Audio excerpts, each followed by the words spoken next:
Good afternoon and welcome to Sharesoc webinar in which we're going to hear from JPMorgan's European Discovery Trust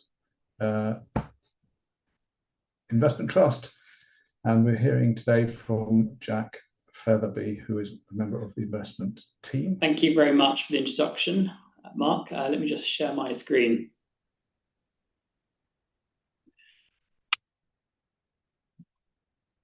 So, just to introduce myself, I am Jack Featherby, and I am one of the 3 members of the portfolio management team for the JPMorgan European Discovery Trust.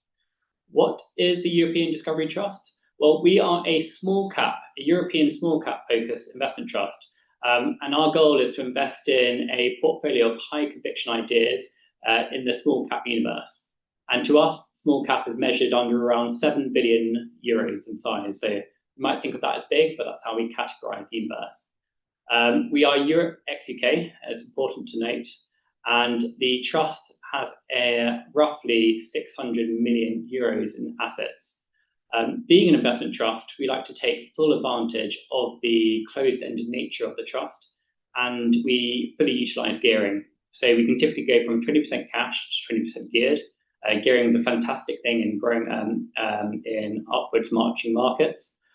We are currently about 4% geared, which has been a moderate headwind in the current environment.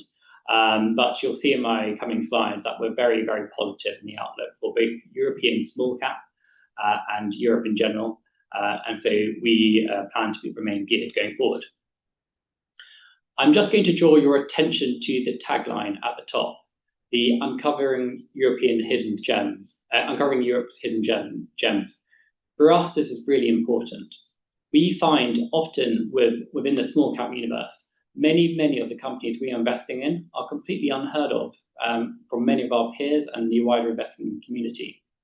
Many investors are aware of companies like Shell, SocGen, HSBC, ASMI, but within our own portfolio, names like Basler would be completely unheard of to the wider investor. And so we see our role as trying to uncover these companies in order to build a portfolio of these high conviction bets, which we think should deliver strong positive returns going forward. Drawing your attention to the right hand of the slide, you can see our performance over recent years. And in the period we've been named in the trust, so myself, John and Jules, which is a little bit over 2 years, we have seen strong returns. But you can see that we've had strong returns over the longer period as well. So that's the investment trust in a nutshell. But I'm now going to dig a little bit deeper.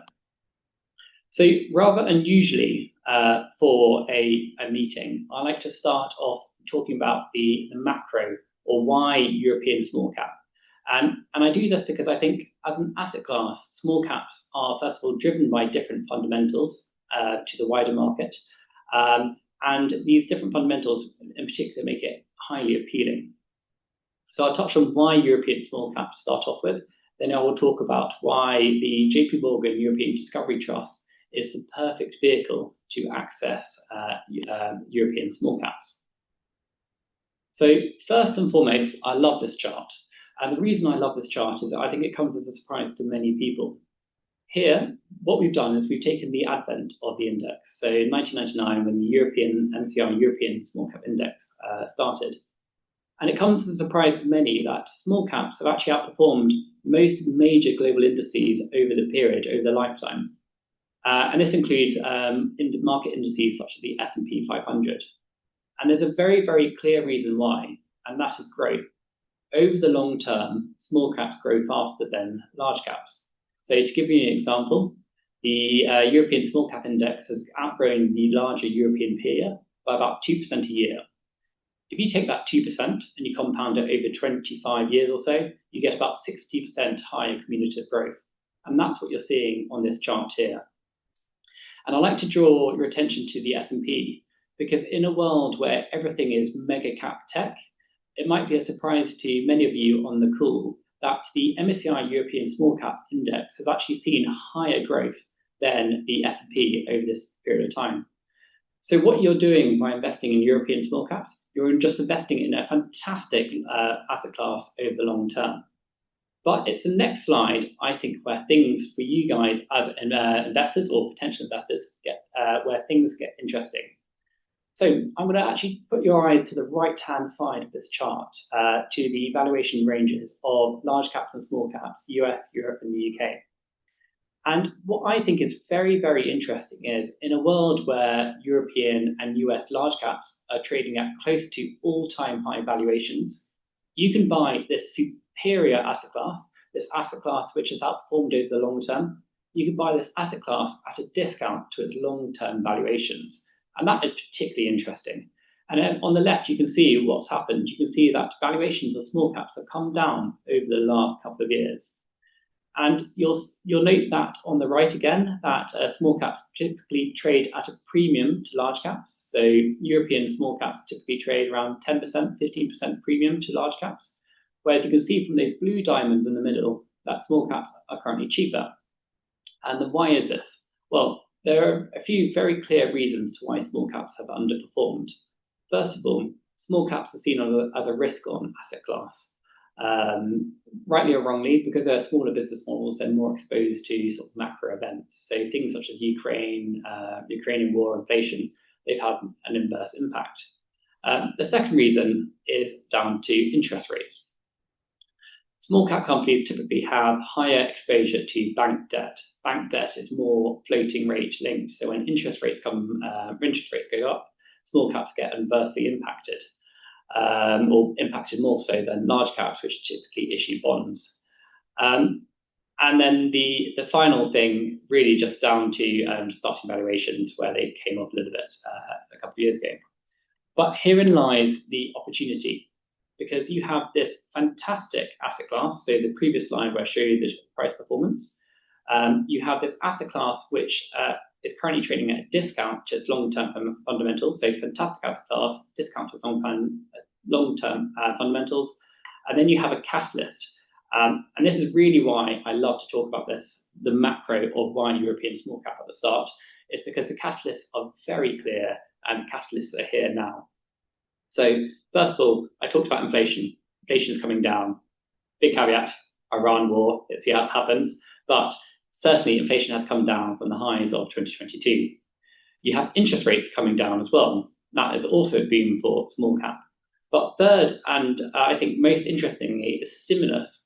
So a lot of the stimulus which has been announced, so the additional NATO spending, the German fiscal stimulus, all of this stimulus directly or disproportionately gets spent on domestic companies. And if you look on the right, on the left, sorry, you'll see that small caps have a far greater exposure to domestic revenue, And so what you have right now is you have a catalyst which is really coming about now.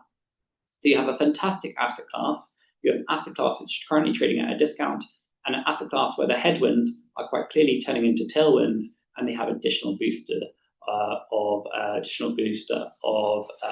the stimulus.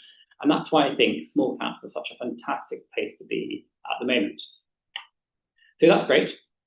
That sets you up why small caps, and there are various small cap products in the market.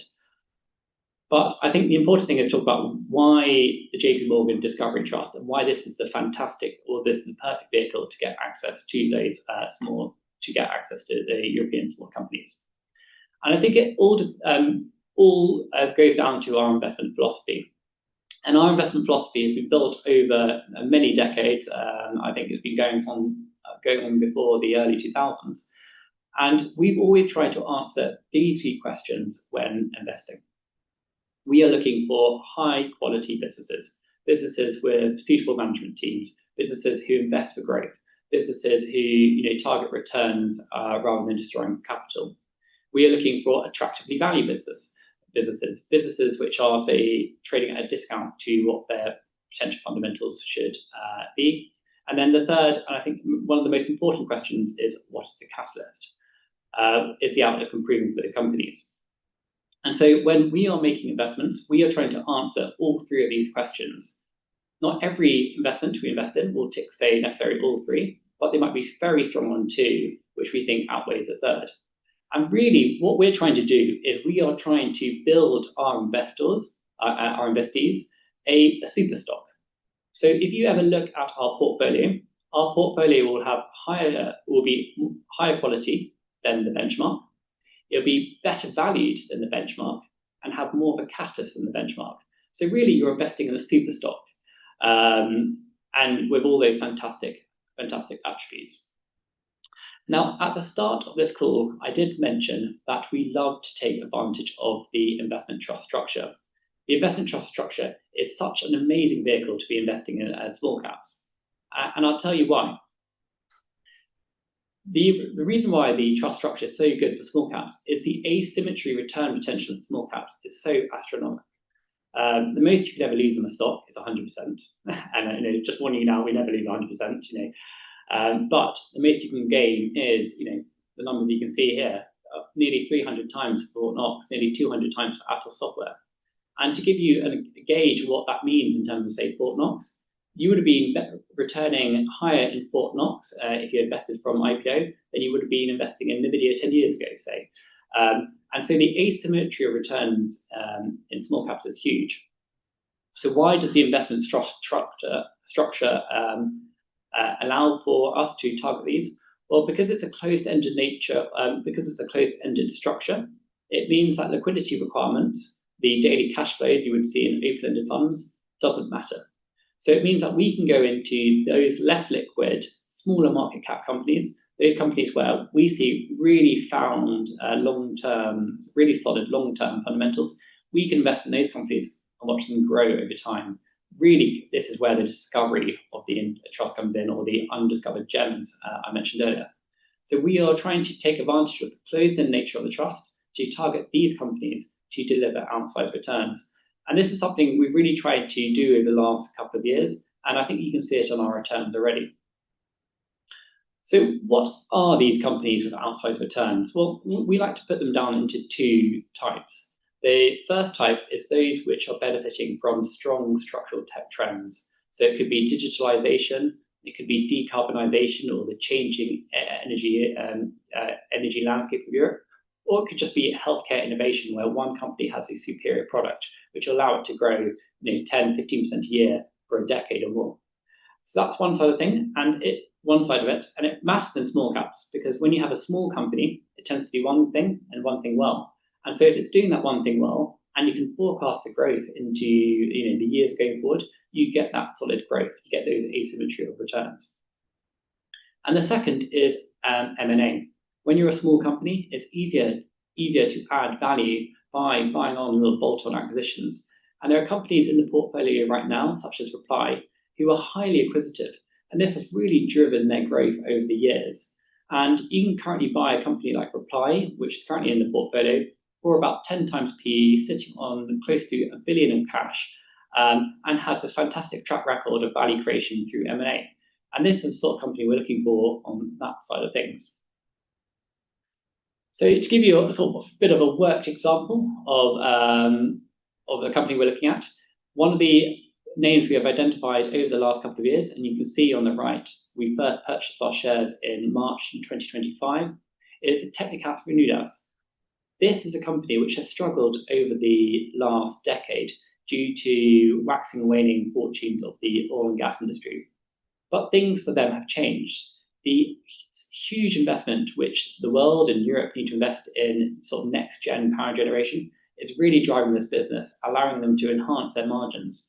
Their margins have gone from near sort of break-even 0% levels to 5%, and forecast to go to 8% going forward. And you can see the success this business has had because it's jumped on this growth wagon, and it's allowing it to deliver higher and higher margins, so higher EBIT margins, more profit for our shareholders. And you can see how it's driven the share price over a couple of years. So that's what we're trying to do. We're trying to find those companies. We're trying to find the next Técnicas Reunidas. We're doing this under a framework of value, quality, and momentum. VQM, we like to call it. We're doing it under this framework of value, quality, and momentum, but then using the closed-end nature of trust to target them at a lower cap stage, so we can watch them grow. Within our portfolio, we don't like to take huge bets. We don't want the portfolio's performance to be driven by one or two stocks. And I think you can see that here in our top 10 positions. We like an even set of bets across our holdings where we are trying to make the performance of the trust driven by our own stock selection rather than any outsized macro bets or any outsized stock bets. We love to control for risk, and we see our role as portfolio managers as stock pickers. We are looking for high conviction ideas. We're not there to deliver macro returns for our shareholders, because quite frankly, we don't see that as our skill base. Our skill base is bottom-up stock picking. So here's just a quick summary of our performance. You can see performance has been stronger in recent years, and we have really tried to take away the macro investing side of things to try and reduce the volatility in our performance. So you can see some of that volatility in 2022, where formerly the last portfolio managers were more taking larger sector bets. So what does a perfect result look like for us? Well, it's on the left-hand side. And when myself, Jules, and John, when we evaluate our performance at the end of the year, we are looking for yellow. Hopefully the yellow is positive. We want more positive yellow than negative yellow, but we want the performance of the trust to be driven by stock selection rather than sector allocation or macro allocation. As I mentioned before, we are stock pickers. We like those outsized asymmetric returns, so that's what we're hunting for this trust. I will just leave you with this slide to show, just have it at home. We aren't taking massive sector bets here. You can see, our largest sector bets tend to be about 5-6%, and these are normally in sectors where there's very uncorrelated returns. So with that, I will pass you back to Mark to see if there are any questions from the audience. Thank you, Jack. I think that's our fastest run through of any company so far, which probably says something about the slick operation at JPMorgan. One question on the screen at the moment is about opportunities in Poland. What do you see? What is your view on Poland and small company access there? So we focus on developed market Europe. So we don't typically invest in Polish companies. But what we do see is Polish companies listing in Europe, or are companies which have Polish operations. So one of the companies in the portfolio, TAG Immobilien, is a residential developer in Germany, but have a big Polish operation. There is massive growth in their Polish operations, building houses, etc., building multi-family housing. And we see the growth of the economy as just being very strong in general. The other ways to play it in the portfolio are companies like Vienna Insurance Group, which have a big Eastern European exposure, and they're just seeing fantastic growth in the insurance market, the multi-line insurance market in Poland. So that's how we play it, but we're not investing directly in Poland. Thank you. And I guess leading on from that, the opportunities that may appear as a result of what's going on in Iran at the moment and associated drawdown, are you looking to raise gearing to take advantage, and do you have particular areas of focus? So Iran is a very interesting situation for us, and actually I'll say now, our performance, we're very pleased with our performance year to date. We're still positive versus our benchmark year to date, and I think that sort of shows the focus we have in risk control. So things like Iran, they're too difficult to predict. We can't work out what's going on in the minds of certain US presidents, or how long situations like Iran will go on for. That's difficult, and in reality, if we position ourselves before an opportunity like Iran, we're making a macro bet, and we don't know what to do. We can monitor our risks, and so we will be making sure that our risks, one way or the other, aren't too high, but we're not there to make a bet. The opportunity out of things like Iran, if I can call it an opportunity, is actually looking at share price performances. And we are looking at those companies in the portfolio which have fallen significantly. And at the end of the day, every company we hold in the portfolio, we have high conviction in. And so if you're seeing a company falling 20% on something which should be temporary or something which is unlikely to have a significant impact in the business, that is an investment opportunity. That's investing in the same company we currently own at a 20% discount. So I'll give you an example. Do & Co. Do & Co. are in the exciting world of airline catering. And actually, this is just an interesting factoid. Airline catering has historically been just a terrible market. I'm sure many of you will remember flying in the early 2000s and just how low quality airline food has been. Well, one of airlines are starting to realise, particularly airlines like British Airways, they're starting to realise that the most important factor in how people perceive an airline is actually the food. And the food is by far the cheapest thing for them to do, for them to correct in order to change people's perception of the airline. So rather than rolling out, say, flatbed seats, which quite frankly every airline has, an airline can invest a little bit more in food. And bear in mind, the food cost to an airline is probably about 2% of the ticket price, a little bit higher in business class, of course. But for such an insignificant proportion of the ticket price, it has a disproportionate impact in how people perceive an airline. And so companies like British Airways are really, really going all in trying to develop their food offering. And that's where Do & Co. come from. Do & Co. are very much a premium food operator. I actually visited their food factory, if you want to call it that, but their food preparation warehouse in near Heathrow last week. And they are really targeting this premium market. And the interesting thing about Do & Co. is they fell 20% on the announcement of the Iran conflict. And what's interesting is if you speak to the management team, you understand that their revenues potentially are going to be impacted maybe 4 to 5 million a week. This is on a multi-billion-dollar revenue earning company. So insignificant. And at the end of the day, it's only impacting their operations to the Gulf countries. But the vast majority of British Airways travel, for instance, just to take one client, is not to the Gulf, it's for the rest of the world. And so that for us is an opportunity because you have a stock which is basically unimpacted, down 20%. We have high conviction in it, and we are investing more in names such as that. And so do we expect to see you use more gearing in that to do that? Yes, so we started this month at around 4% gearing. Over the first 2 weeks, we reduced this to about 2%. We were just a little bit unsure of where things are going. But based upon how the market has reacted, we're now actually starting to add gearing. The opportunities we're seeing with some of these stocks down 20% and for largely unimpacted businesses, we think is the opportunity. So gearing is now creeping up towards 5%, and I imagine it'll be higher as the month goes on. So we are positioning ourselves for a rebound.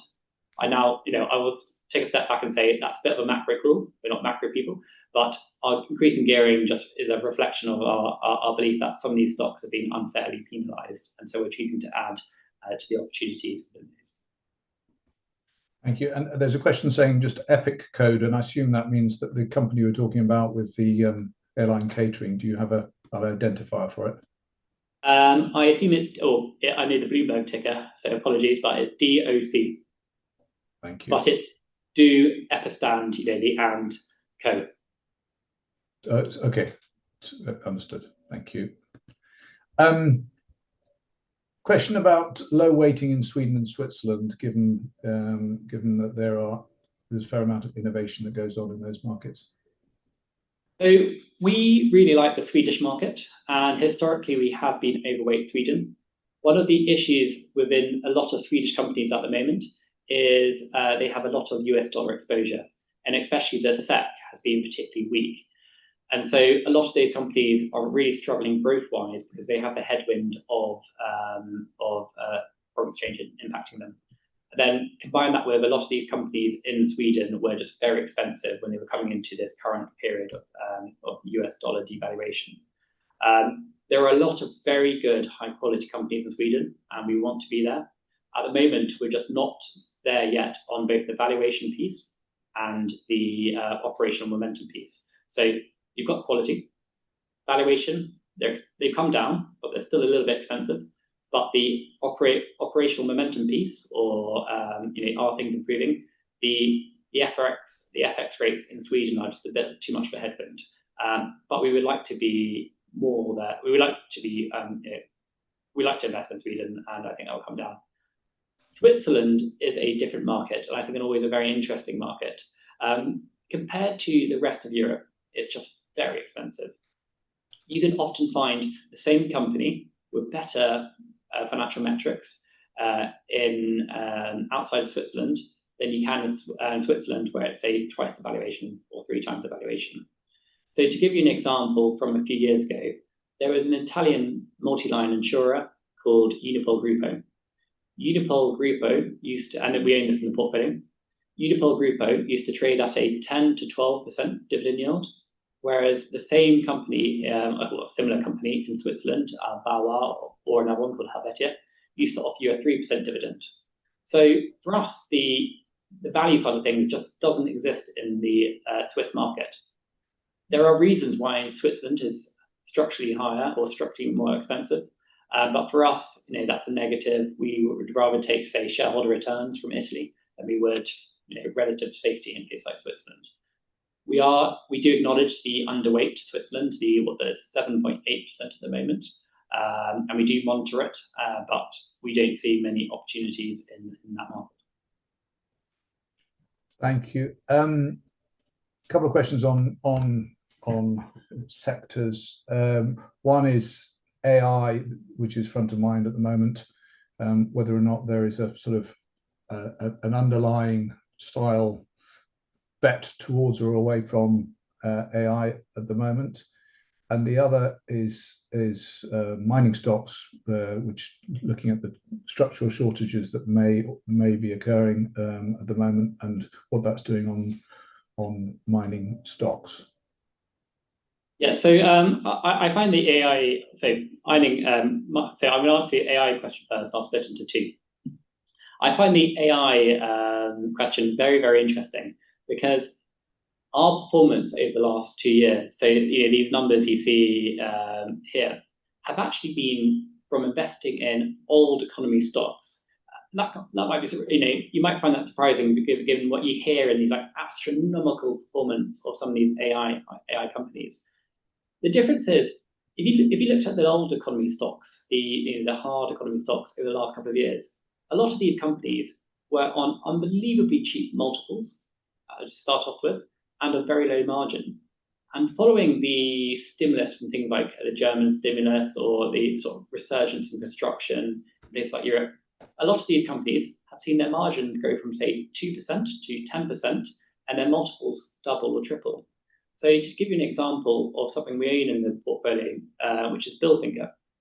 So Bilfinger are an engineering services company really focused on fluid mechanics sort of thing. So you'll see them in a refinery, for instance, or BASF's chemical plants. This is a company where the margin has grown from 2% and it's forecast to go to 12% in future years, and its multiple has grown from sub 10 to 18 times. And if you think about that, that is 5x on the margin, 6x on the margin, and a doubling on the multiple. So that's 6 times 2, 12. That's a 12 times return in terms of the earnings of the stock. That has driven the performance of the portfolio. Is catching that cyclical upturn. A lot of these AI companies were already expensive, and really, if you're jumping onto them, you're sort of jumping onto highly moving train, and we just don't see those easy returns you get in investing in names like Bilfinger. So that's one side of the thing. I think it's important to note, and that's not to say we're not looking for opportunities in AI. We do see them, but we prefer those sort of more predictable returns, which can be controlled by a company's own operations. The other side of things, though, is what we're doing with AI at JPMorgan. I think this is really important. So one of the benefits of being with such a big organization is the investment we do in things like technology and research. And what we're doing in AI, I have to say, is truly incredible. I spent the entire Friday with my colleague Jules, boring him with the new some of the new abilities we can do and some of the new things they rolled out for us. And we are able to get instant updates on companies, portfolio reviews on company, so portfolio exposures. If a company reports in the morning, and given the universe is quite big, right, there could be 30, 60, 100 companies reporting in the morning, we can get instant summaries of what those companies have reported in the morning. And this is really helping myself and Jules really focus, and John, really focus on those companies we think are best. And in a market with such informational asymmetries as European small cap, it really benefits us. And so at the portfolio level, we've done incredibly well investing in old technology, old world stocks. That's where we've seen the opportunity in the last couple of years. But on the other side, at JPMorgan, we're really taking advantage of the massive research budget we have as a company. We're really taking advantage of that to look at our universe to find opportunities. And I think that is a really, really sort of yin and yang partnership. And I think it's very positive for us at the moment. In terms of mining, so there aren't actually many mining stocks in the European small cap index. Most mining stocks typically list in the UK, in the UK various AIM markets or whatever. And so in European small caps, there are actually minimal exposure to mining. So we might have one or two, but we don't typically. It's a small part of the universe for us. Thank you. And yeah, one miner that appears to us occasionally is Barclay Energia. Is that one that comes across your radar? No, I'm guessing it might be a UK. Spanish. Okay, it's not one we look at. Okay, Spanish uranium. It's always it's lots of promise, very little action for many years. Thank you very much. Finally, on portfolio management itself, how do you identify new holdings, and do you always visit home countries before for investing?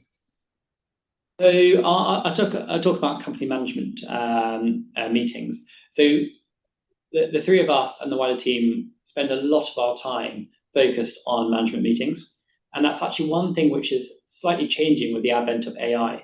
Because we have AI, which is able to help us prepare far more quickly for these meetings, Jules and myself and John are now meeting many more companies than we have in the past. So historically, we typically meet 300 company management we meet 300 management teams a year. And I think with the advent of AI helping us prepare for conferences, I think we would expect that to increase going forward. And we think meeting management is a real fundamental part of small cap investing. You need to understand how the management and team company interact with their company, how they see the value creation, how they're going to do the capital allocation. When you're investing in small cap companies, you typically get significant shareholders, large minority shareholders or majority shareholders who can control the company's future. And so it's really important to meet the management teams to understand that the minority or significant majority shareholders are aligned to the other investors. So we meet management teams who see it as a fundamental part of our process. So that's one side of things. On the other side of things, it's screening. And this goes back to the technology point I mentioned at JPMorgan. We have a really great suite of technology which allows us to hammer home or so dig into each of the value, quality, and momentum style characteristics we're looking for.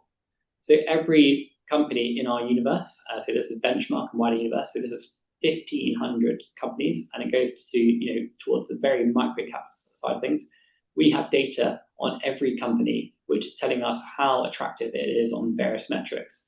And this is something where we continually pour research and investment into to improve the signals, especially in today's world where you've got more sort of agile models, so models which can react to the current environment. So we are feeding that into things like operational momentum, how we see quality, how we see value. And that allows us to take a view on every single company in the universe. It allows us to filter that universe into a smaller subset where Jules, myself, and John like to do our fishing. So we take that 1,500 stocks, we're able to condense it to say 300. And as I mentioned before, we do 300 company meetings a year. So we're trying to look at all of those companies and take a view both on a quantitative side and a fundamental side. Thank you. I thought we were out of portfolio related questions, but there's a few come in. One I guess is the flip side of the question about AI and positioning pro AI, and it's software and data owners, RELX, Wolters Kluwer, and the like, and stock exchanges have all been hammered by artificial intelligence. Is that an opportunity? So I do think it is an opportunity. However, I think the jury is out as to when you have such sentiment on the names, it can take a very, very long time to disprove the negative. The negative is out there quite clearly. These companies are challenged. Do I think that these companies are able to innovate and solve these problems? Yes. I mean, I like to use an example of a builder.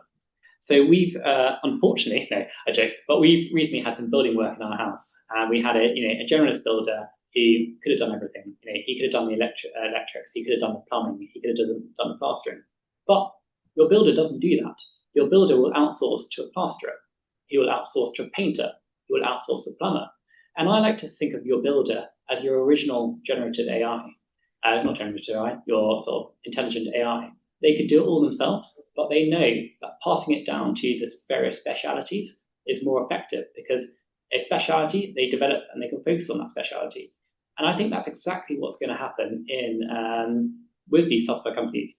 There are advantages to being specialized. There's advantage to being a platform such as Rightmove, which is developed solely for browsing houses. If you think about OpenAI's product, ChatGPT, it's trying to solve 1,000,001 different scenarios, whereas Rightmove is only trying to solve one scenario, and that's to show you houses. So I think there is long-term opportunities in these companies, and we are actually looking at the valuation of many of them. So I mentioned Reply earlier. This is an IT services company which has dropped down to 10 times PE, has nearly $1 billion of cash, and it is only a 500 to 600 million market cap company. This is a company which is currently cheap, has a huge amount of firepower, but at the moment it's being very difficult for them to disprove the negative, and that is to say that their business isn't going to be impacted by AI. You speak to the management team say, no, this is quite clearly an opportunity for us. So what we're doing is we're trying to identify these companies, we're looking at that valuation, and we're trying to make a call, okay, when does the valuation outweigh everything? Because we see that potential. Thank you. And do you have any microcaps in the portfolio? Yes. So as I mentioned earlier, we love to take advantage of the asymmetry of returns, and we find in particular that those best companies are around 300 to 700 million market cap. Now, actually, before I go ahead, I'll say microcap really depends on who you're speaking to. So we typically call microcap below $1 billion. Some people, particularly in the UK market, will call microcap below 150 million. So, but we see great opportunities in those companies around 300 million euros to 700 million euros, where valuations haven't grown yet, and we're hunting in those areas for those undiscovered gems I mentioned earlier. Thank you very much. And if energy stocks were to spike on the Iran war, you're currently overweight that sector. Will you look to rotate that holding? So there are two different types of energy stocks in our portfolio. Let me just show you here. So here is just one energy bucket, but in reality, you've got your energy services companies, so oil and gas services, oil and gas engineering companies, and you have your oil and gas producers. And we are more focused on the oil and gas services companies, those people who are building the pipelines, so Saipem, or those companies who are doing the engineering on site, so Technicas, as I mentioned earlier. Those companies actually have been impacted. They've actually sold off since the start of the bombing campaign. But we spoke to the CEO of Technicas last week, and he said, this is an opportunity.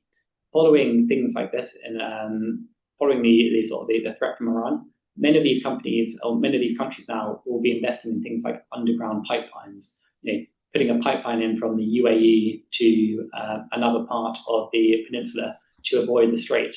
And so, though they've sold off, the CEOs of these companies are very positive on the outlook because they see a massive amount of investment coming. And this is going alongside that sort of European investment. And so we've actually taken a different approach. We're not there trimming any of our direct oil producing companies because we actually don't have many of them. But we are looking at our positions like Technicas, and we are looking at saying, okay, when can we invest in this company? Because we know the long-term fundamentals haven't changed.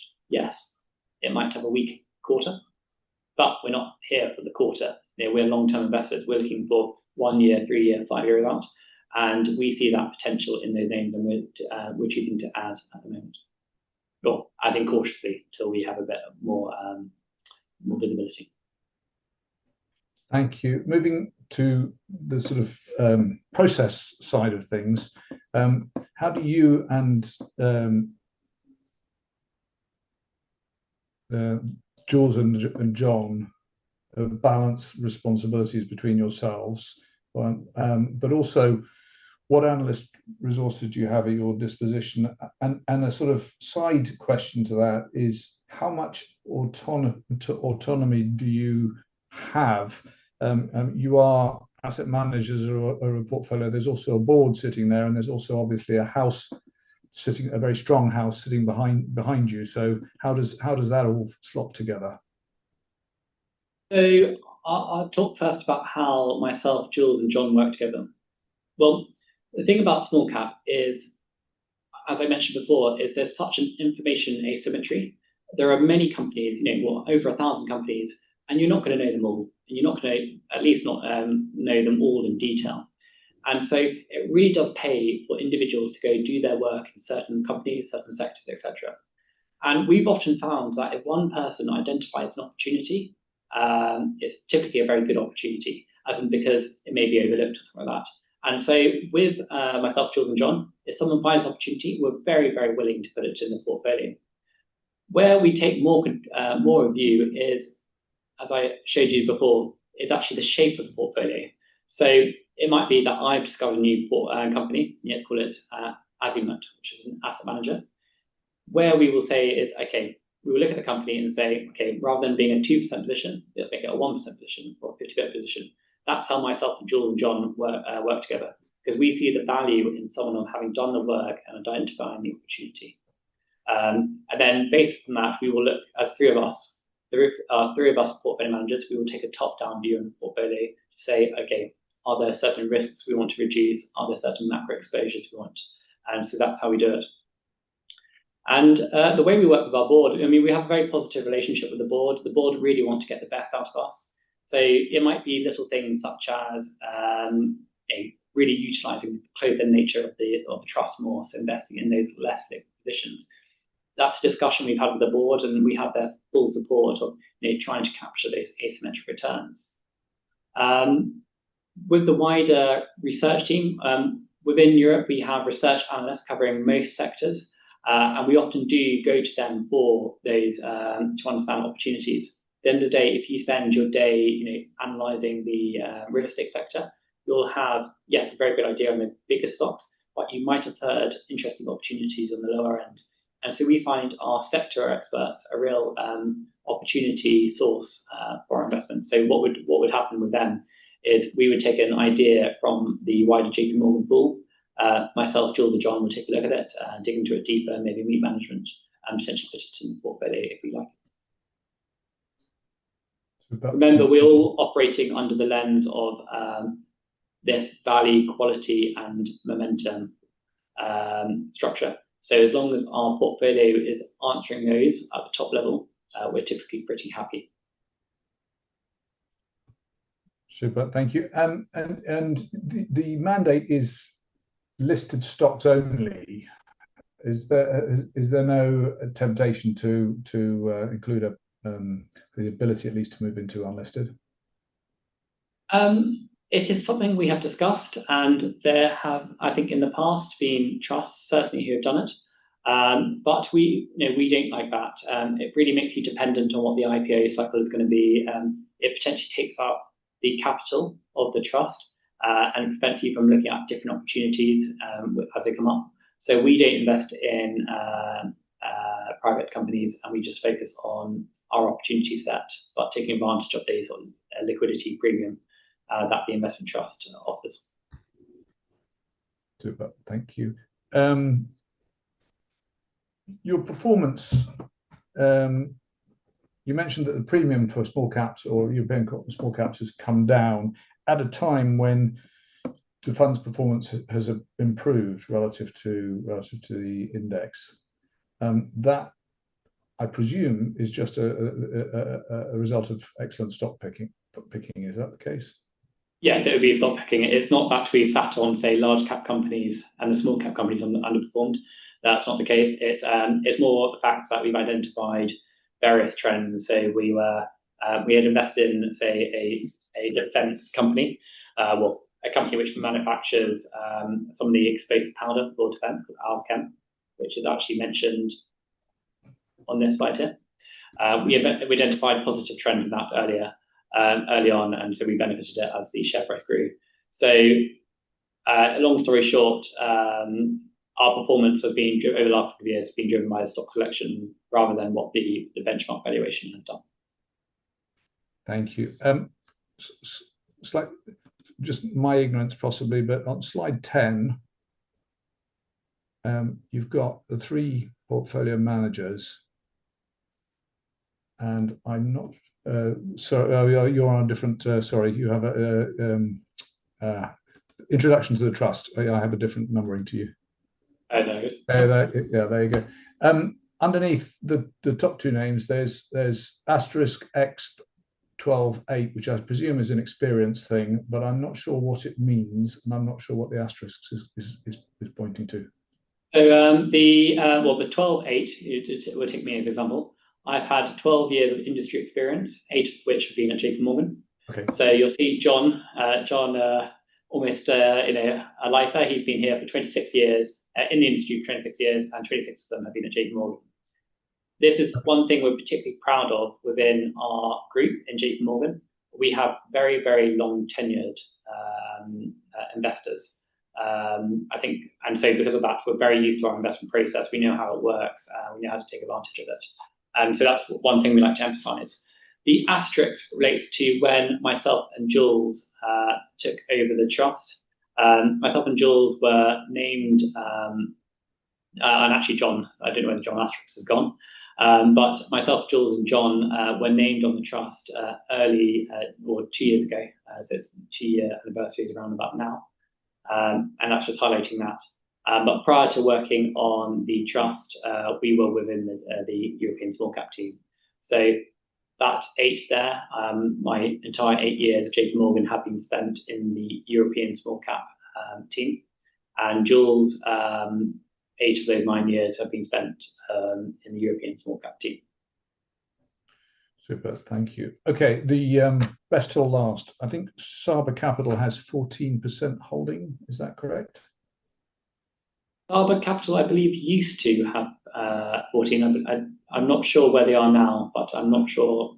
I don't have the latest in the capital structure, but they may not be there. But I'm not to comment.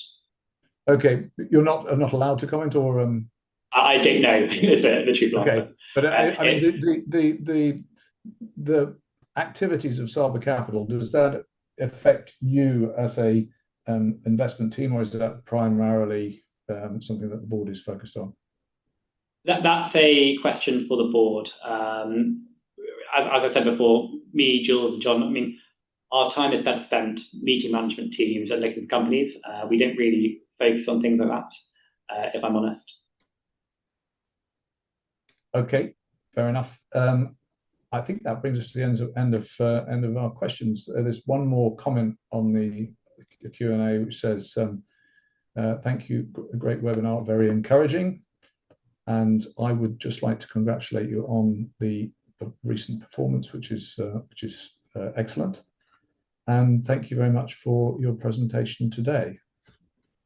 Well, Mark, thank you very much for your questions, and everyone else, thank you very much for listening and Thank you.